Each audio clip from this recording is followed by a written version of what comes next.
Another day, another basketball stories na naman ang pagkikwentuhan natin. At ngayon nga ay pag-uusapan natin ang balitang pagbabalik ni LeBron James sa Los Angeles Lakers at ang balitang pagbabalik ni LJ Cryer sa Golden State Warriors. Ibinulgar na nga ni Shams Charania ng ESPN na hindi nga daw nagmamadali si LeBron James sa pagbabalik at paglalaro muli sa lineup ng Los Angeles Lakers ngayong season dahil inaasahan nga na mangyayari ito sa kalagitnaan ng Nobyembre. Yes, almost isang buwan talagang mawawala si LeBron James sa Lakers matapos siyang magtamo ng injury. At kung titignan nga natin ng mabuti, aabutin nga ng 15 games ang hindi niya mapaglalaroan agad ngayong season. Ito na rin naman nga ang mismong dahilan bakit napilitan sila na ilagay si Gabe Vincent sa kanilang starting lineup ngayong season. Pero ayon nga sa isang insider, kung sakasakali man nga daw na magsunod-sunod ang pagkatalo ng Lakers sa kanilang mga laro, ay maaari nga daw na mapilitan si LeBron James na paagahin ang kanyang paglalaro at pagbabalik muli sa kanilang lineup ngayong season. Kailangan rin naman nga daw niyang buhatin ng Lakers kahit anuman ang mangyari upang sa ganon ay maaga silang makaangat sa standing ng Western Conference.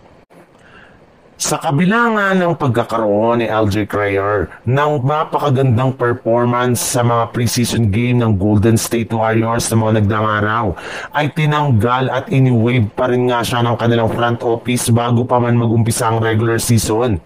Pinatunayan na rin naman nga nito na meron siyang napakalaking potensyal.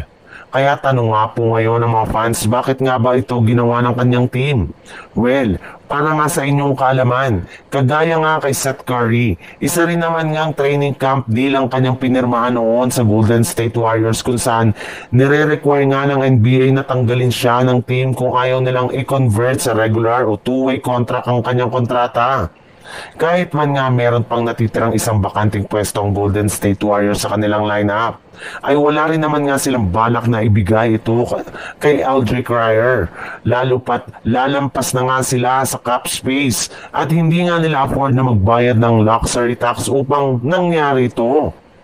Nakalaan rin naman nga daw ang kanilang natitirang isang pwesto para kay Seth Curry na plano nilang pabalikin sa kanilang lineup sa katapusan ng Nobyembre kapag tumaas ng muli ang kanilang cap space.